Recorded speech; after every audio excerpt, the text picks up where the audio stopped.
I want to start this episode out by saying chiropractors do not treat cancer. I can see potentially a place for chiropractors to help people who have cancer when they're dealing with musculoskeletal pain. I really think though it depends on the type of cancer, but I think just for a blanket statement, we do not actually treat cancer, and I think it is very, very situationally dependent whether or not we should work with someone who actively has cancer.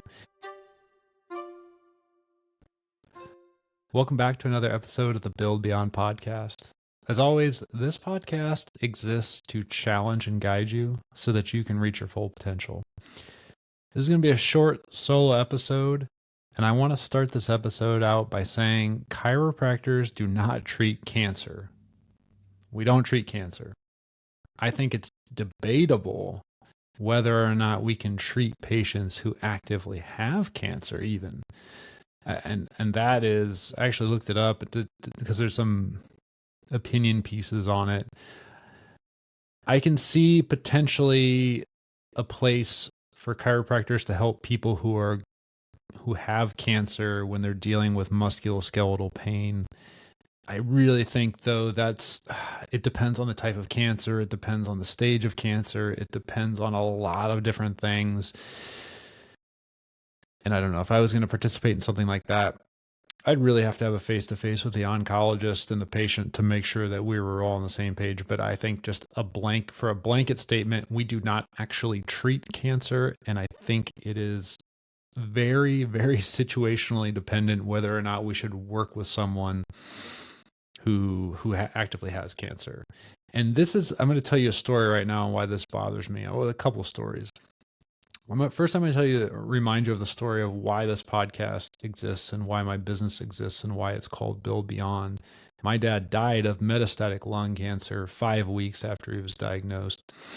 And if you listen to some of my earlier episodes, you've heard the whole story. The short version is he obviously didn't not have cancer and then develop cancer and then just have some aggressive form of cancer that killed him within 5 weeks. He had probably had cancer for a long time. It had metastasized to his spinal cord, into his brain. By the time they figured it out, he didn't have much time left.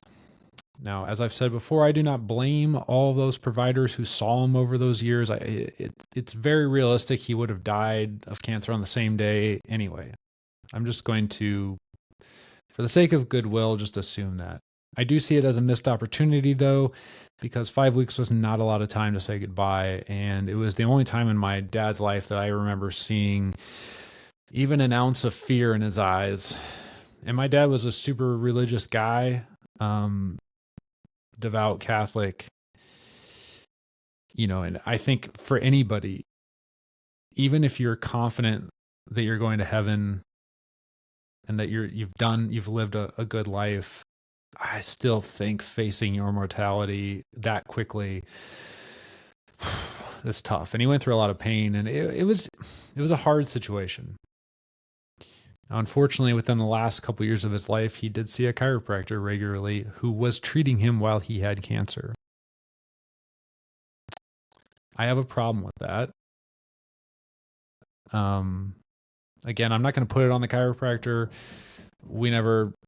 I don't know. We never followed up on it. Yeah, my dad was not he didn't want any repercussions for anybody. But I think even he recognized that this was a monumental failure. Now, maybe I'm going to give this chiropractor credit, or I'm going to give all those healthcare providers credit. Maybe they all said, hey, I think there's something wrong, and you should probably see someone and get some answers. But I don't know. I have a feeling most of them didn't. They just looked at him through the lens of whatever their specialty was and whatever he was coming in for. I did see in his final weeks, people try to help him, and he tried everything. And, he did a lot of stuff that I think out of context, you would think is super wacky. And I don't think that, I don't know if he thought it might help. I don't think he was at that point thought he could save his life, but he was trying to prolong life. And, from the outside looking in, me with him at these appointments, I didn't have much faith in them. I thought they were pretty wacky, to be quite honest. And I'm going to circle back to chiropractic in a second, why this is important, because I just had an interaction with a patient, not with a cancer patient, but this is something that ties to this. And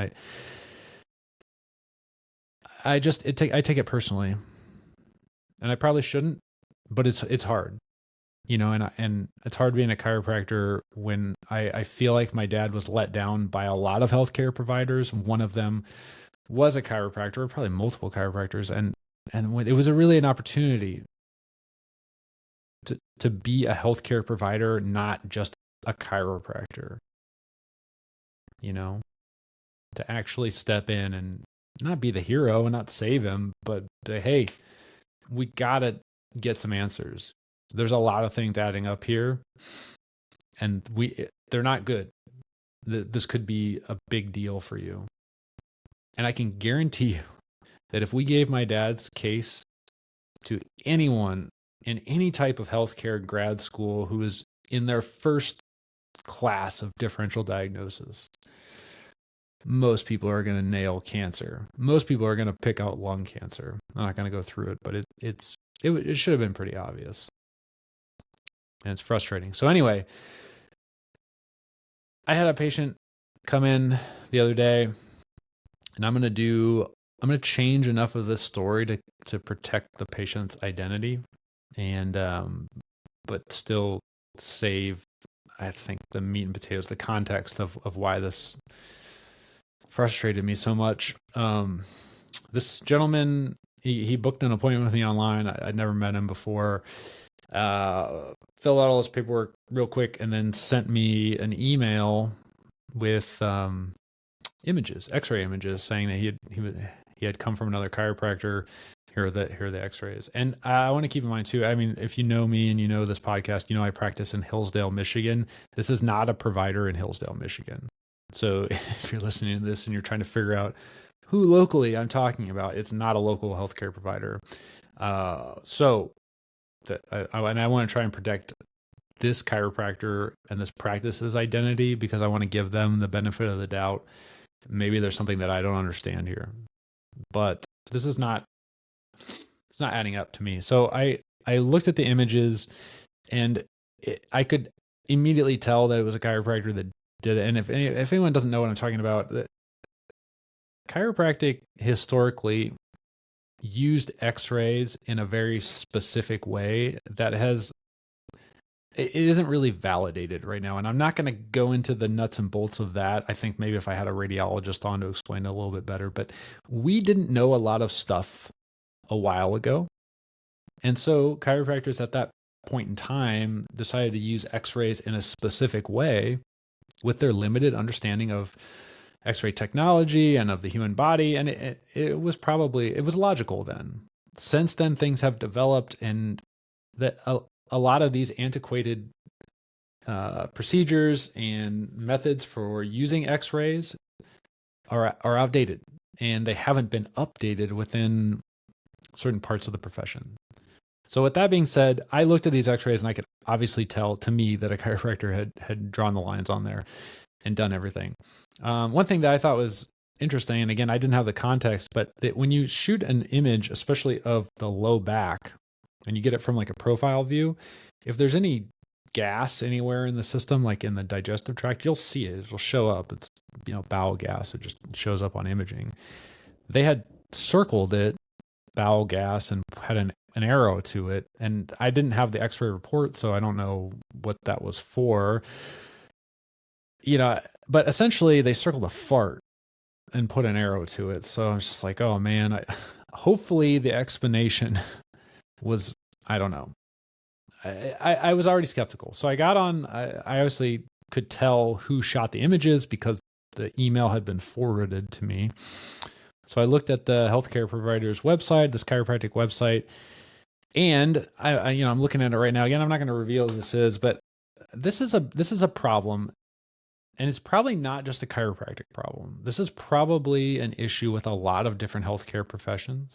But I'm a chiropractor, and I'm not here to cast stones at other people and wag my finger at other professions. I'm going to talk about my own backyard here before I start saying things about other professions, because it might seem to some people that I'm picking on chiropractors. but I'm not. I'm not going to comment on other professions. So I'm on the website, and there's a tab that says, well, I want to say this exactly. It says what we treat. So it's pretty specific. So I click on that, and I see a long list of things. Now, when I look at this long list, again, it's hard because the tab says what we treat, and then it says we find answers to your health challenges. We address a variety of conditions. So that's why it's confusing, because the main tab says we treat these things. There's going to be a list, and then it says we address. So what is it? Do you treat or do you address? Because that can be very different. So for example, if someone comes in and they have signs and symptoms of an undiagnosed cancer, I should address that. I'm not going to treat it, but I need to address and explain to them, hey, with my understanding, these things that you said and these exam findings, they don't add up. And what they might add up to is something that's outside of my scope of practice. So for those reasons, I need to refer you and potentially co-manage and let you go, depending on, we need to have another type of examination.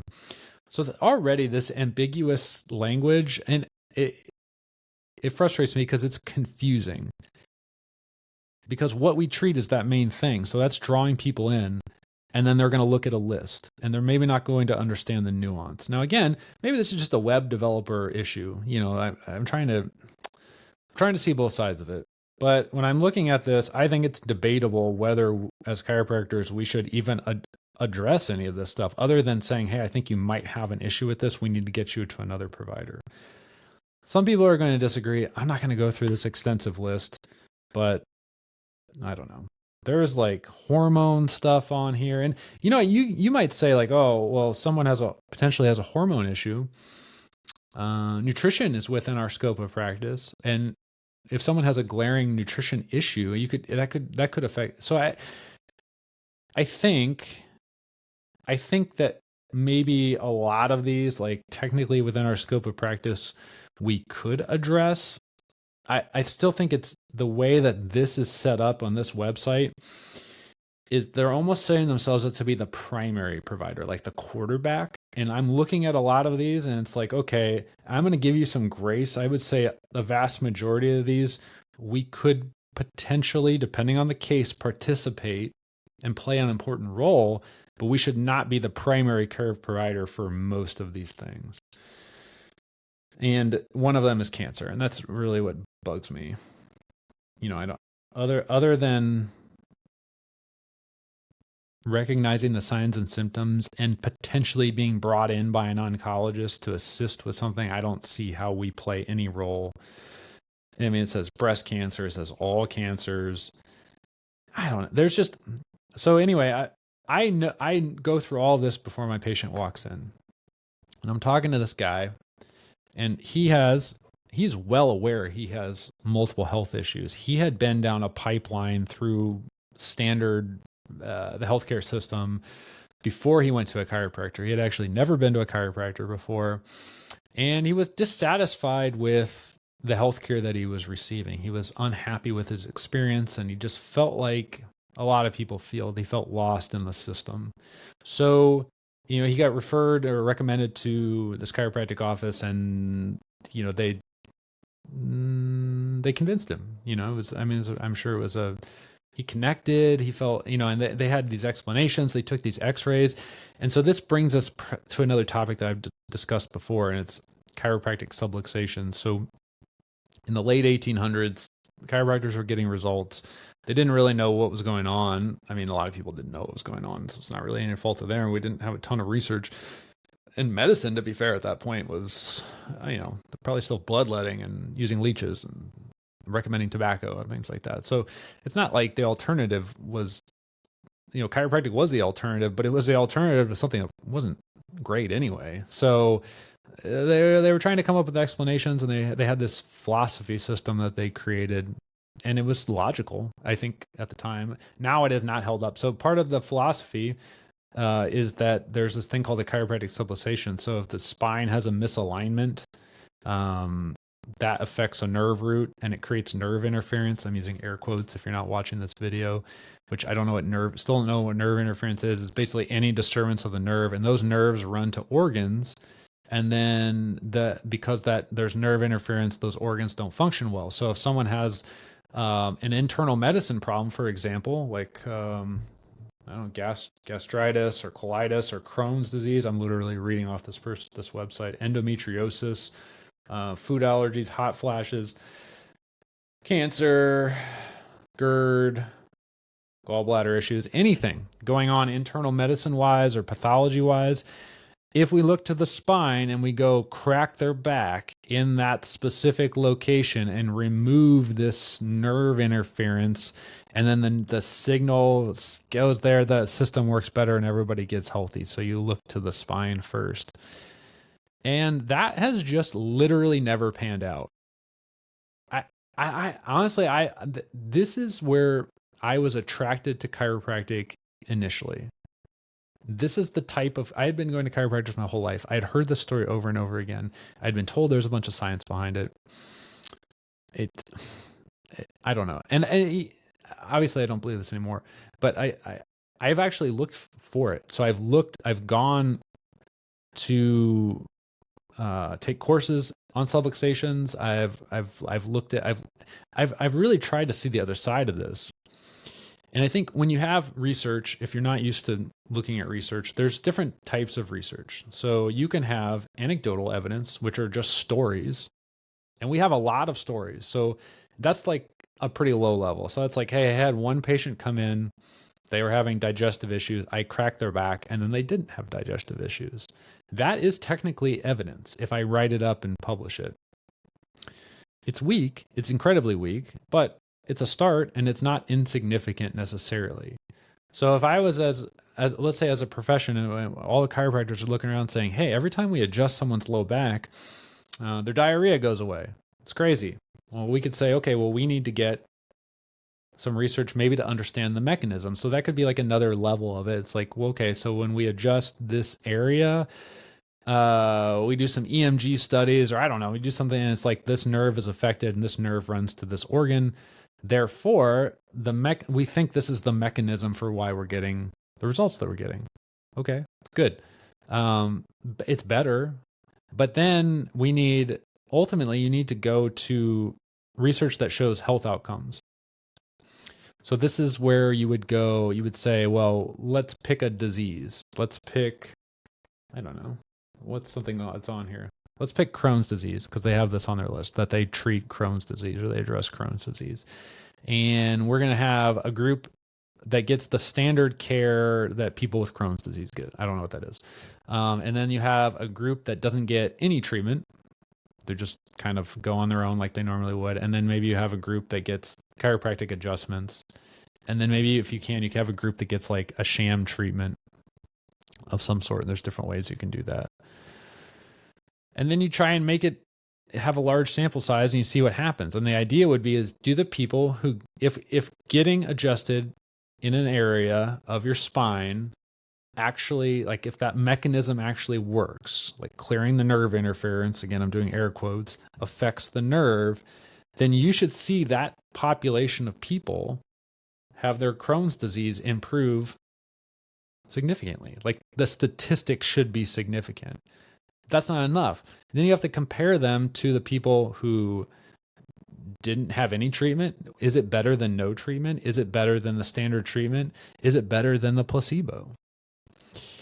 And we don't have a lot of research there. And then once you start to stack that up, then you need to replicate those results. And then you have a meta-analysis that kind of looks at a lot of different studies and gives you, because you have this larger sample size. So we have a ton of anecdotal evidence in chiropractic. We have over 130 years of stories.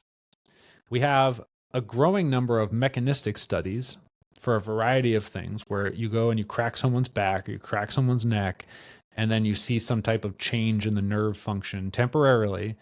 And then we think, okay, well, that nerve connects here, therefore, potentially it could affect. And it's like, okay, we have a growing number of those types of things. What we don't have is any reliable, robust evidence that cracking someone's back in a location is going to affect internal medicine or internal function. That is the essence of a subluxation. I'm not saying it doesn't exist. I'm just saying we don't have any good quality evidence for it. And some chiropractors might be listening to this and you're like, oh, well, that's not true. Show it to me. Send it to me. I'm willing to be wrong on this. Again, I was on the other side. I've been looking for this, searching for it.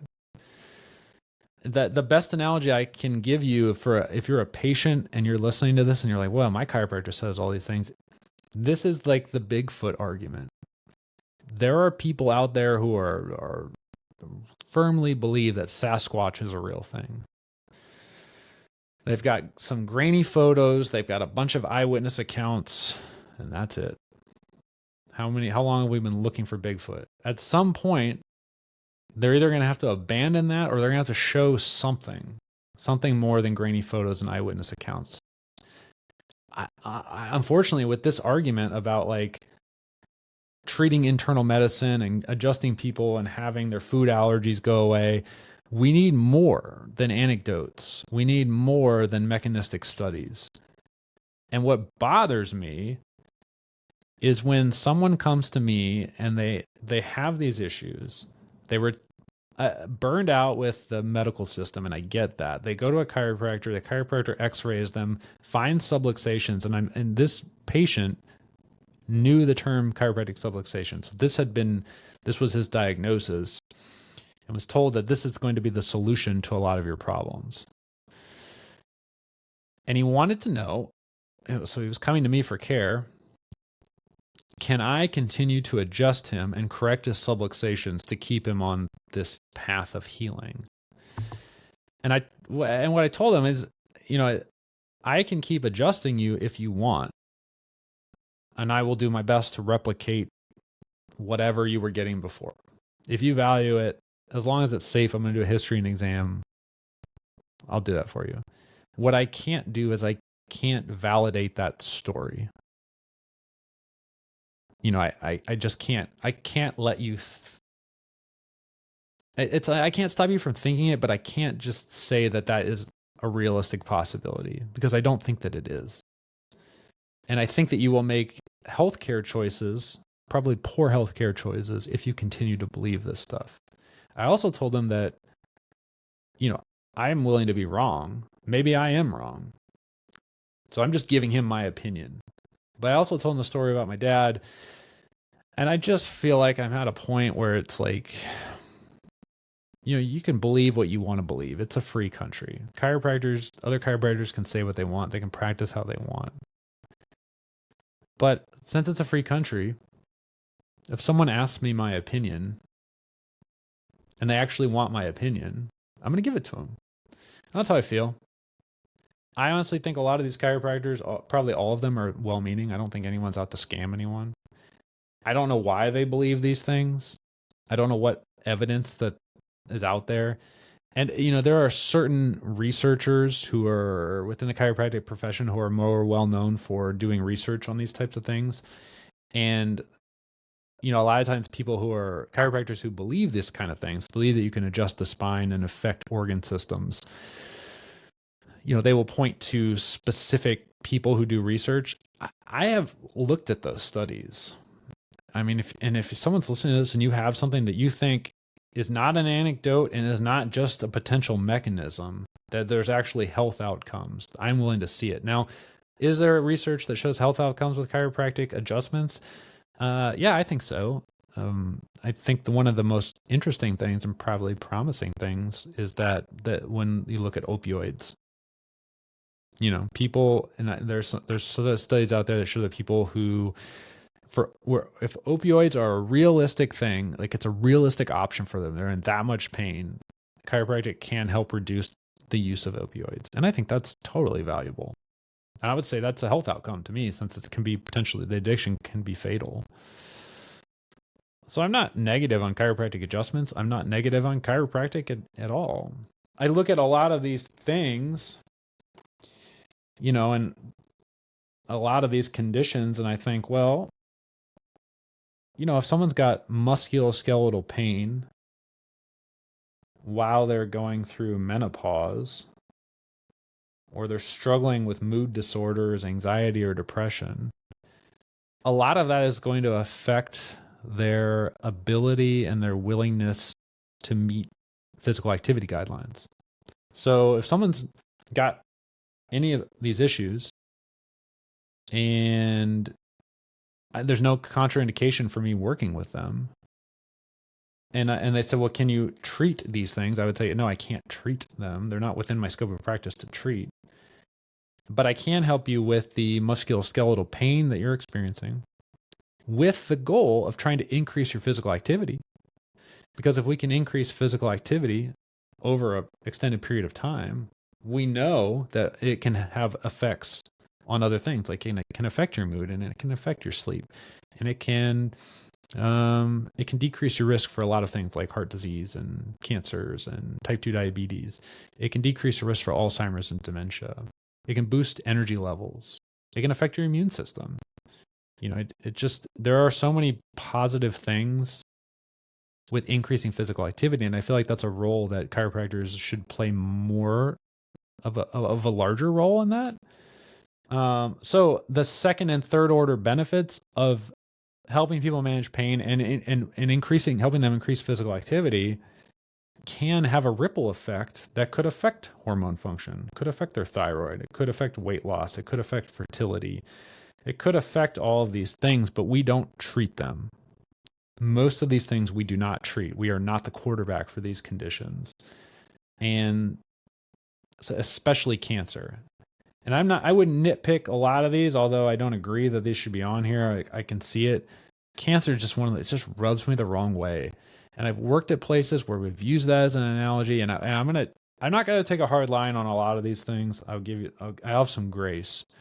But I'm gonna say this right now: if you're still listening to this podcast and you are a patient and you have a chiropractor and their website says that they treat cancer, or even indicates and hints, uses ambiguous language that they should be involved in cancer care, or they've said that to you, or that's part of the sales pitch or anything, you should find another healthcare provider, find another chiropractor. Even if you go to another chiropractor that's treating subluxations, it's better than this. And I don't know these people, and I guess I could see that maybe